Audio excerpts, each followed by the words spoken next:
been rolling A-Main number 2. He has got a statement to make here. He had some tough luck in A1 and a perfect start. Ronald rocking the all blue. Followed by the trademark colors behind him of Mark Reinhardt. Main right behind him. Ronald Völker behind him. Great start here.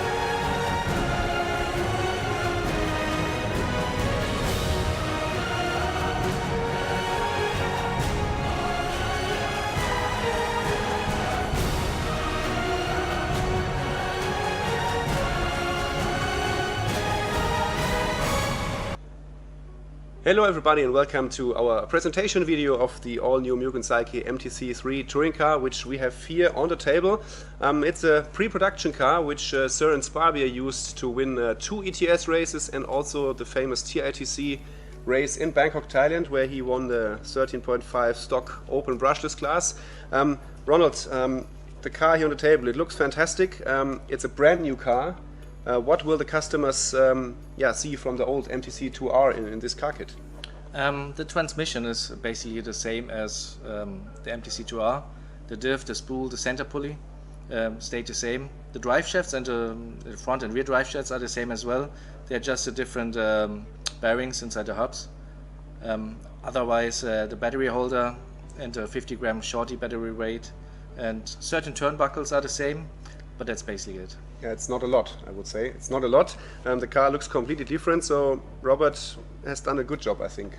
He did an amazing job to build us this beast. Okay, so this is the brand new car here on the table, and we will present you all the new details and the highlights now in the following video, and we hope that you will enjoy watching it. Yeah, so then we start with the chassis first. Ronald, what can you tell us about the chassis of the MTC-3? It's just a 1.5 millimeter aluminium. So it's quite thin, but the good part is that you can actually use standard screws. You don't need a special 110-degree screws from certain manufacturers. So can you use the standard steel screws in the kit, or if you want to use titanium screws is also fine. But you don't need to spend anything extra for this. Yeah, what we can see when we look onto the chassis from above, that it looks a little bit shorter in the rear. Yes, it's short and light in the rear to remove the weight from like too far in front of the car or too far back in the car, and the car will have a less bottoming on bumpy tracks on high speed. So as you can see, normally there's a lot of touching on the rear of the chassis. Yeah. So with this, it's just way less. Okay, so maybe some customers will now ask the question why there is no carbon fiber option, because I think the car kit will only come with this aluminum chassis. Yes, there's no need of a carbon. It's a carbon chassis is usually 2 or 2.25 millimeter thick, but with a 1.5 millimeter chassis and the option with all the different kind of flex and different top decks, you can achieve basically everything for low and high grip. So an aluminum chassis sounds quite hard for many people, especially in the past, but a 1.5 millimeter makes it actually soft again, so it's probably something in between, and with all the setup options with the flex, you don't need to worry about a carbon chassis since the center of gravity is lower. Yeah, so it means when the chassis is only 1.5, the center of gravity will go down by 0.7, is that correct? Almost? Yeah, if the carbon chassis is 2.2 or 2.25, it goes down by 0.75. And you benefit from then in every area, basically. Okay, so MTC-3 will come with the 1.5 aluminum chassis, and the next thing we want to talk about is the motor mount. The motor mount is designed very low, so also on purpose of a lower center of gravity. The top decks are angled, which means they're also sitting very low in the car. The spur gear, therefore, is also smaller, in a range of 80 to 96 for 64 pitch, which means the motor moves a bit forward, which was also the reason to do it, to have the weight balance a bit achieved differently compared to the previous car. And the option that you can have the spur gear height adjustable is something also unique, especially spur gears for stock racing. They're usually smaller and sitting very high in the car. Yeah. But with the MTC-3 you can have the spur gear as low as possible at any circumstances, for modified, for stock. So it's also sitting at the lowest point. Okay, let's talk a little bit about the transmission. We have already heard from you in the intro that the car is featuring the same spool, differential, drive shafts, and also the same center pulley. What is with the drive belts in the car kit? The belts are by length the same as before, but in the kit this time are the A2245 bundle belts, which are stronger and better. Yeah. So this is also improvement to the previous kit. You have also better equipment out of the box. Okay, yeah, what else can you tell us about the drivetrain? Because also about maybe the height of the differentials in the spool and removing top decks and stuff like that. The height of the different spool is also different with the standard diff cams, also from the old kit you can use them. The different spool is sitting higher, and with the optional MSE diff cams you have now the old MTC2 position. So Okay. everything went up and higher, so you have also a better performance when you start with a high position. And at the same time, the diff and spool change is super quick now.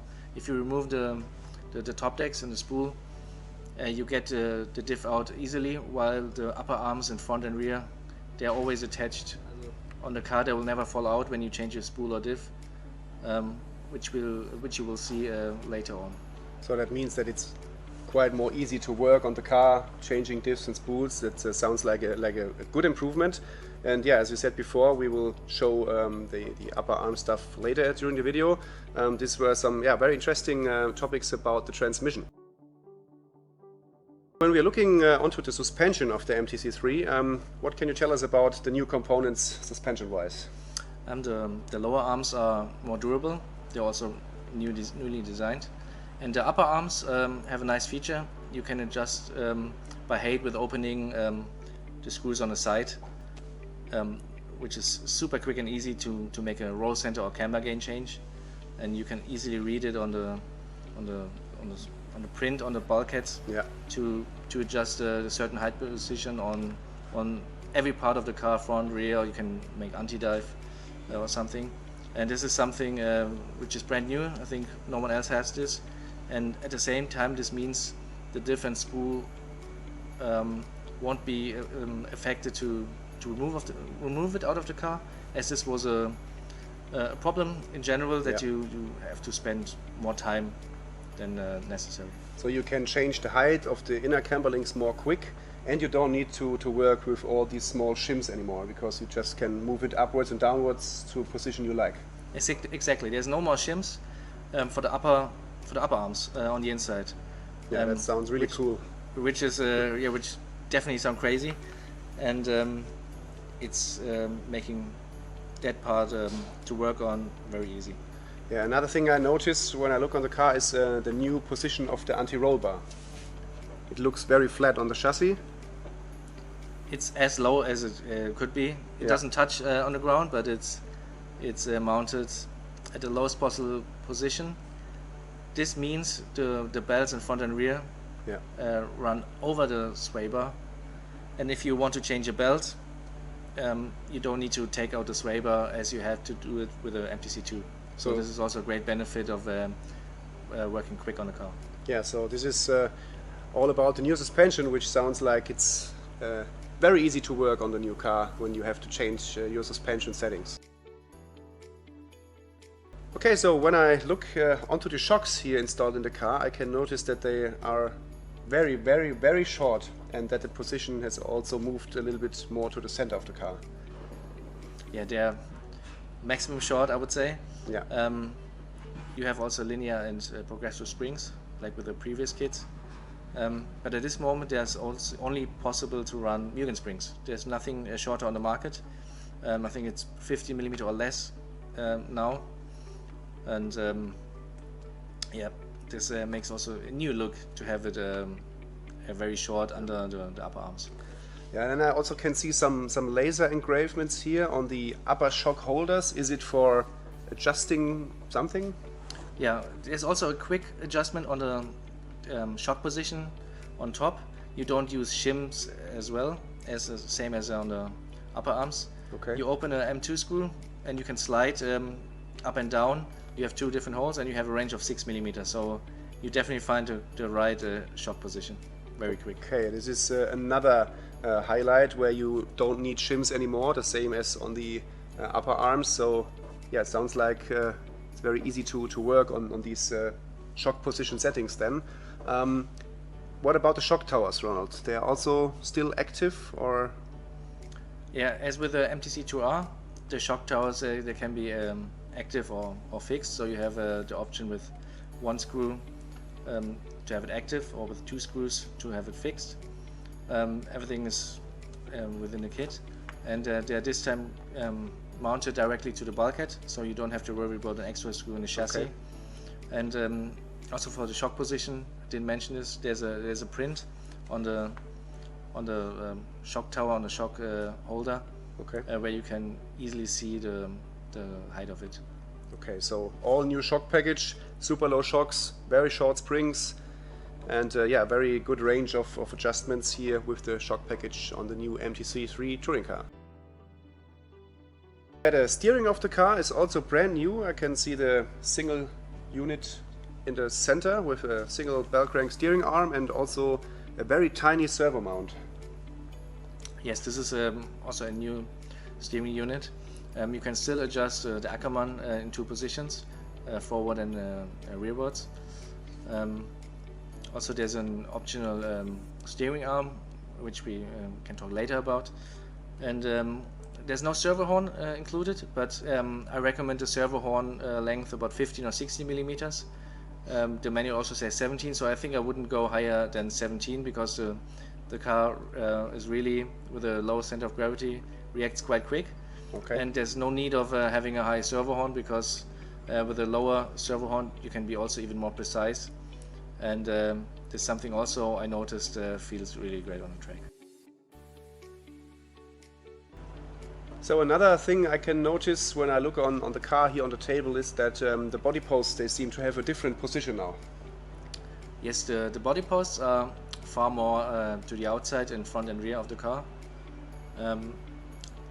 At the same time, they are also eccentric, so you can choose between different mounting positions. Okay. According to how the shell is designed. If you have like some areas where it's a bit difficult to do the holes or anything else which is disturbing, and the width gives also a bit more stability. Okay, so you can change these positions of the body posts when you're changing also body shell brands from maybe from Extreme or Zoo Racing or Blitz or whatever, and when the body requires a different hold position, you just can use the eccentric body posts to find the perfect position then. Yeah, this is also interesting if you not only run touring cars, if you run different kind of classes worldwide. Yes. Okay.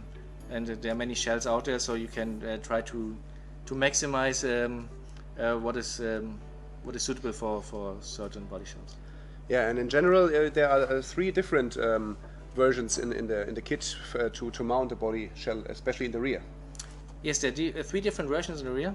You have the classic vertical, but also horizontal, and like a rear mount system similar to what RC Maker offered.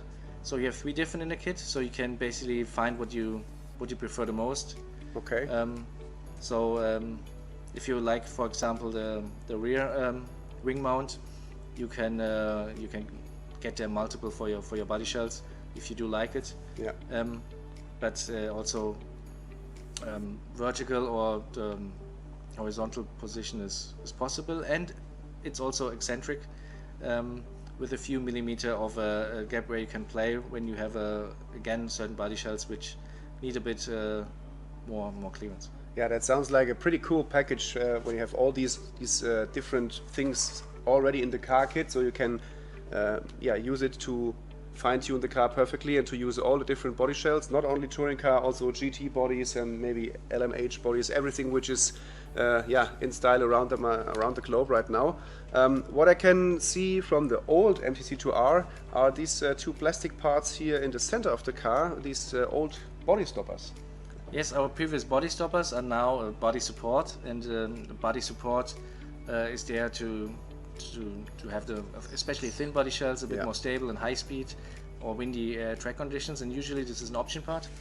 But it's also included in the kit, and it can be used like I said, especially in modified or windy conditions. It would be also fine to use it for stock. You would just need to put some foam on the body shell, and there you go. And now the body stopper before is used as a body support. We have the new body stopper with the M2 screw, not even M2.5 or M3. It's a tiny M2 screw, since this is also one of the highest position in the car. So yeah, it's crazy. The center of gravity really kicks in. Yeah, so these are all the different body mounting positions, body supports here on the MTC3. Super interesting. I think this will suit all the different demands out there. And now I think we can talk a little bit about option parts and tools and everything else which we already know about the MTC3. Okay, Ronald, when customers will receive their MTC3 car kit, what will be included in case of top deck, sway bar, springs and other parts which are interesting? It has already a very good configuration for basic asphalt tracks. Okay. There's like a 4.25 and 4.5 springs, which is a bit harder than what we use on carpet. Therefore you can get some more springs, 4.75 or 4.75p, which is progressive springs. And also interesting is especially for someone who didn't have a Mugen before, the higher number means actually the spring is softer because it's the amount of coils. So if you lose the print or you're not sure which springs you have, you can actually count the coils on the spring. So that means that a 4.0 spring is harder than a 5.0 spring. Exactly. Yeah. Okay. This is something especially new Mugen drivers would probably need to get in their head. Yeah. Also, there's a sway bar of 1.1 and 1.2 millimeters in the kit. Optional, there's a 1.3, which is I think worth to try and test. Total, there are 3 different top decks available. Okay. The soft and the medium ones are in the kit. Optional for even higher conditions. There's a thicker top deck, a 2.5 millimeter available. But also you can try different flex settings with all those kind of top decks. You can cut them. You can cut them even further. You can use less screws, and they're also interchangeable to front and rear. Ah, okay. So you can move the front top deck to the rear and vice versa. It's no problem. For example, there's the soft and medium in the kit. You can try. You're supposed to run the soft in the front and the medium in the rear, but you can also reverse them. Some of the suspension parts, they also look like they are the same, like the upper arms or the uprights. So is that the same part all around the car? Yes, similar to the MTC2. All 4 hubs are the same, so you don't need to.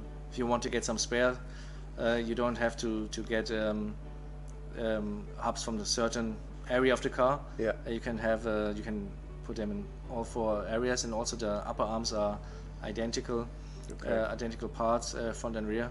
So this makes it also pretty convenient. Yeah, so better for the customer, so you don't have to carry an upper arm for each side of the car with you. You just have to buy it 1 or 2 times, and then you can replace it when something is damaged. When we're talking about option parts, is there something you would recommend customers to get in the first step for the car as well? I think the first thing I would get would be the caster tool. Yeah. The height adjustable caster tool, so it could fit in all different setup stations around, and it's very nice to mount on the hubs. There are M2 screws, therefore which makes for a perfect fit, and this definitely makes sense as one of the first thing to get after having the kit itself. Yeah, and then you told me something about a different steering arm, which is also available for the car, which is maybe changing some positions of the suspension parts. Is it also something people should get their hands on quickly, or is the standard part also good for the beginning? Oh, for sure the standard is good, but it's always nice to have something you want to test even further. Yeah. The upper arm will be shorter with the new steering arm, which is called a KPA. Okay. There's something definitely also worth to test. We didn't have that option before. but now it's available for the MTC-3. Okay, and last but not least, let's talk about tools. Is there anything a racer needs to buy to work properly on the car, which he maybe has not in his toolbox until now? Which tools would you recommend to work on the car? I think the standard tools are fine, but a 2mm and 2.5 ball wrench is something which is even more useful on this car. Okay. Normally everyone has those already, but it's necessary on certain parts, which makes it definitely easier, and something I would suggest. Okay. Yeah, and when I get the car kit on the table and I will start to build it, I need to download the manual. That's correct, because it's on the Mugen Seiki website as a PDF document. Yes, there's a very nice detailed manual. Explains a lot, and definitely also an upgrade to the former manuals from the MTC2. Yeah. And additionally, there are 2 more files which explains even more details on the car, and some more useful help for setups in general. So you can basically learn about the car and setting up the car while building it. When you have these 2 documents available, it's the quick setup guide, I think, and also kind of a parts list and explanations about general settings on touring cars. So exactly, it's a useful help. But also one new feature we have on the car is the up travel limit. Yeah. We used to limit sometimes our shock travel with O-rings or shims on the MTC2, but therefore we can limit the travel on the parts of the body post on the rear. Yeah. Or there's a part from the front bumper, and practically for the front, if you reduce the up travel, it tends to feel like more corner speed and more easy to drive, especially if you're looking for corner speed. And for the rear, it's really useful on bumpy tracks, also for high speed, that the car is less bottoming out. So those are really nice and interesting new features, which we also have in the setup sheet, which will be available soon. You can see the value there. Okay, so many informations in this video. We have talked about all or most of all the new features on the car, from the suspension over the drivetrain, the chassis, the shock package. So everything is quite new on the MTC3 from Mugen Seiki. There's a lot to learn for the customers. Many new settings, but it should be a great experience for everybody to build the car. How was your time now with the car, working on the car, driving on track? What is the car feeling on track? What is the difference to the old one? The difference is basically it's very easy to drive, very easy to handle, super fast, and I can't wait to explore with a lot of more people and drivers to explore what Robert Peach has designed. Yeah, so whenever you are building your MTC3 or you have any kind of questions, I think you can contact all of the Mugen Seiki team drivers. Whenever you see the guys trackside, just join them. I think you will also always try to help. Last but not least, we hope that this video was interesting for you, as we try to show you some of the new features of the car, which will be available now very soon. And when you have any kind of questions, just comment below the video. We will try to respond there as well. And that's it for the moment for the new MTC3. Ronald, thank you for talking with us about the new car from Mugen Seiki. And we will see us soon on track and with more informations. I think you will also do some maybe postings on your social media to show some smaller details when building the car or when setting up. You have made any plans to make any content? Yes, definitely true. Thank you for your time as well. Now this doesn't even show everything from the details, but if you have the car, if you build a car, you will find out how great not only details are, but the whole package will be. Okay, thanks for watching. We will see us very soon. Goodbye from the Mugen Seiki headquarters, and see us in the next one.